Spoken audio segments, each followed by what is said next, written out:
How's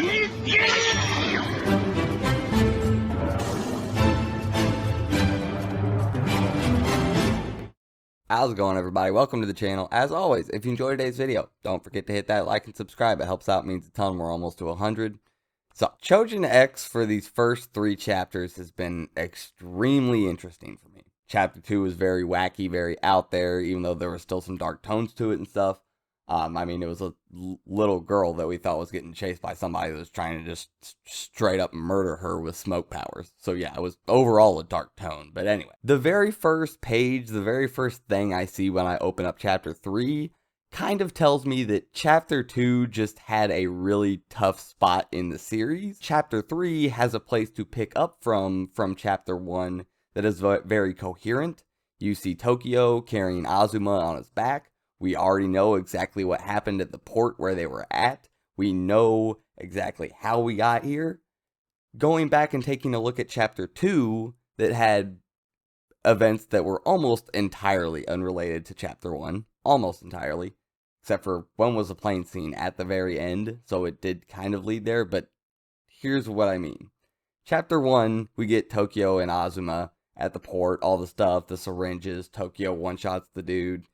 And now Tokyo is carrying Azuma away because, well, he got messed up during that fight. Chapter 2, we start off with the little girl. I'm trying to remember her name right now. Do we have her name? I'm sure we have her name. I can't think of her right now. Anyway, we have her in this airfield construction zone, something or other on the ground. But in chapter 1, she was in a plane. And then chapter 2 starts with her on the ground in the city. Do you see how chapter 1 leads into chapter 3 way better than chapter 2 picks up from? I have a hard time saying chapter 1 leading into chapter 2 because it doesn't feel like it does it at all. But that may just be the tough part that chapter 2 has in the series, trying to set that trend of differing from one another for 1 to 2, 3 to 4, 5 to 6, 7 to 8, 9 to 10. Those things differing, it's the first one to introduce that change. So it may just have an extremely tough job to do in the series. Maybe by chapter 4, considering chapter 4 can pick up directly from chapter 2 the way 3 did from 1, maybe that will give it a little more cohesiveness, I guess I could say. Maybe the shifts will be a little bit less jarring, both with the information that they are coming and there and planned, and the fact that, well, now there's a cohesive, goofy line and a cohesive, serious line. Hopefully that will help very much. Now that I've rambled enough about the series in general, we can actually get to chapter 3 itself. So we pick up with Tokyo carrying Azuma, trying to get him to the hospital. Azuma finally wakes up, sees the fact that Tokyo is a funky looking bird person. Admittedly, also kind of a badass looking bird person in the right light. Just kind of depends on, I guess, Tokyo's mood. He can get this kid a little bit of confidence, get him in a fight. He looks awesome, but then you go to like Tokyo mode and he's just like, little funky looking bird dude. I really enjoyed chapter 3. I think I will enjoy chapter 2 more after the series gets some length and we go back and read like through the whole thing and knowing everything. I think it'll be a lot better, but I like chapter 3. This has been fun. Anyway, Azuma tells him, he's like, dude, you can't go to the hospital looking like that. What is wrong with you? So he tells Tokyo that you can't go outside right now looking like this until you figure out a way to, change back. So we pick up with Tokyo, staying in his room, avoiding his family so they don't look at him, calling school, telling him he's sick. But the initial reason he thought about school and was like, oh, I got to call in, was because it's like, oh, I'm going to be late for school because I spent 30 minutes eating pancakes because this kid literally has to grab his upper beak, lift it up, and then just like pluck the food in his mouth. This is the most awkward, awful power-up form you could have for like daily living. This looks terrible. But it does make me think one thing.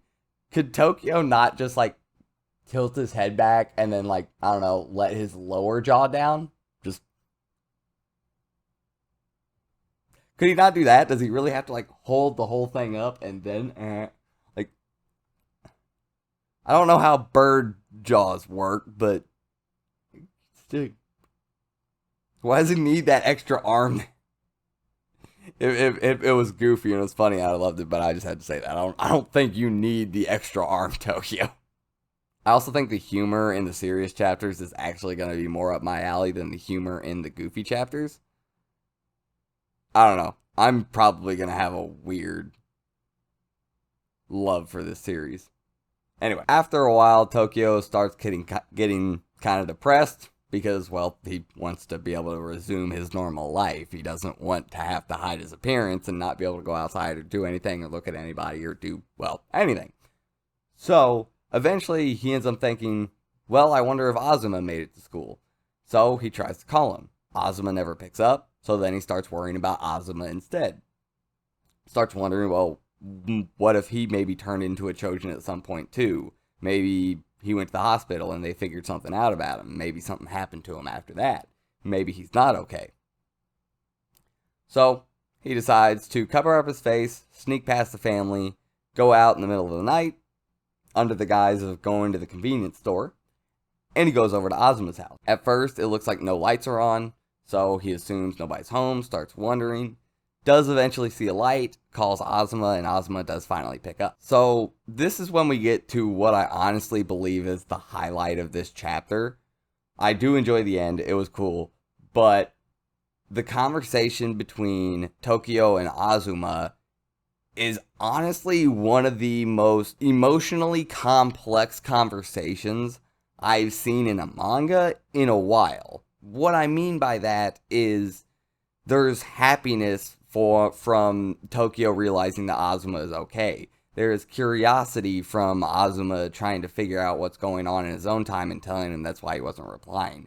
There's frustration from both Tokyo on the fact that he still looks like a vulture and Azuma on the fact that Tokyo is constantly coming to him sometimes. Even in a time like this, he's risking going outside just to come find Azuma and is now just asking him what to do. Even though he was the one that saved him in the first place. I feel like there's also some frustration from Azuma because you have to think Azuma is probably partially sitting here wondering why he didn't become a Choujin as well. Because of his whole father being a cop and this like super crime fighting kid. Remember from chapter 2, we did see there are good Choujin out there. Azuma could have been one of them. He's already an extremely strong fighter. Give him a Choujin power, he could probably stop just about anybody that steps in front of him on an average day-to-day basis. He can already do that. Azuma having some frustration build over from whatever it was from and yelling at Tokyo and then feeling bad about that. There's more emotions from little bits of the conversation, but there's just this massive emotion in this conversation that just shapes and shifts and morphs. And it feels like a real life conversation between friends during a not so friendly time. Like, you ever butt heads with somebody in real life and your friends or whatever, things can go like this. It can get very intricate with, I mean, y'all care about each other, but right now you're annoyed, but you're not necessarily mad, but it's making you mad, so then you feel bad, and there's all kinds of stuff that can go into crap like this.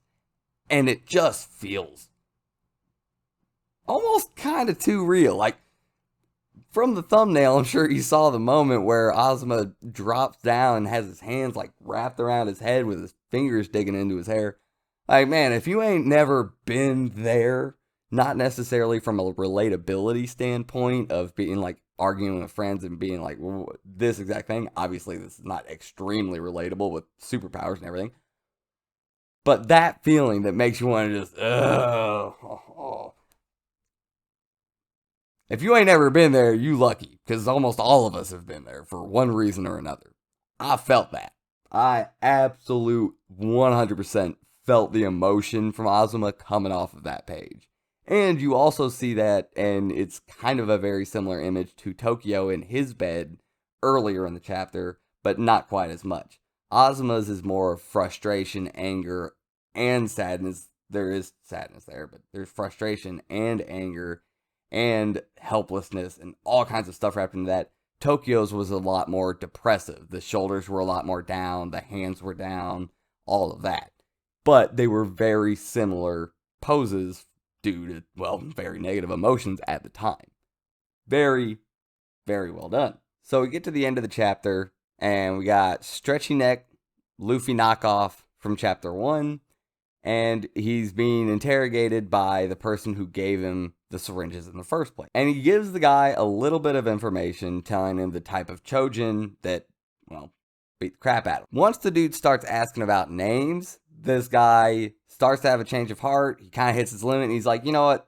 No, I ain't telling you nothing no more. I already killed both my friends because of what you did to me. Like, you know what? No.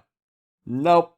I'm done. And he proceeds to get his head cut off and his long stretchy neck cut into like multiple pieces. But hey, you kind of went out like a boss at the end, man. Like I gotta give you props for the end there. You said, you know what? No, I ain't gonna keep being a bitch. That's the end of the chapter. It was a lot of fun. I think even the goofier chapters going forward in the series, now that we've gotten the kind of jarring shift, at least for me, out of the way, I think it'll all be much better. Like I said, even in that video, I'm sticking around for the series. I enjoy the series as a whole, just because there were things about Chapter 2 that were just so strange to me. That's not even an extremely bad thing. It's fine for things to be really weird to me than things just completely be bad and utterly stupid. I was too negative in that video, but that's okay. Moving forward, let's go. I hope you guys enjoyed, and I'll see you next time. I'm out.